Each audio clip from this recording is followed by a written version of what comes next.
अंधविश्वास करुण परिणति गुणी गारडी सन्देह हत्या गुणिया सन्देह जड़े व्यक्ति को हत्या कोरापुट जिला बैपारीगुड़ा थाना अंतर्गत घुमर पंचायत झड़ीगुड़ा गाँव में घटी एभली अभावन घटना। मृतक से ही गाँवर नारायण मिनरबालिया।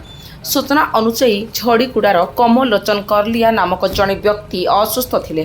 गतकाली रातिरे गुणिया भावे औषध देवाई नारायण मिनरबालिया कमल लोचन घर को जाइथिले। हेले रातिरे कमल लोचन हठात मृत्यु होइथिला। कमल लोचन को गुणी गारडी करी हत्या करा जाइथिबा संदेह करिथिले परिवार लोके। घर को आसीथिबा नारायण मिनरबालिया उपरे संदेह बढ़ी जाइथिला। यापरे प्रतिशोध परायण होई कमल लोचन बड़ भाई हरिबंधु करलिया नारायण को हत्या करछंती। काठ फालिया साहाय्य नारायण मुह एवं मुंडरे पिटी पिटी हत्या करिथिबा अभियोग होईछि।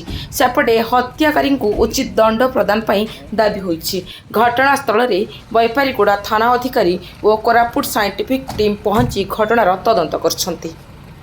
मोर भाई के डाकी नहीं करी गुणिया बोल डाकी नेलाई अरे काय से मरते मार दे करी एबे एबे जाको एतकी रकतेला আছে एबे केंती करबो आमी ए भाई के बोली आमी आशा कर रेलु गोटे भाई बोली एबे काके देखबो आमी तीन भौणी आछु जे मारसिनी की से ताक डोंडा खातियास नहीं मोर भाई भूल ना करे मुए खाला আছে बोली ना कोई एबे एतकी दिन तो मिसी बिड़ी कर रेलाई एबे खाई गिने मारलाई ए एबे खाई गिने मारलाई।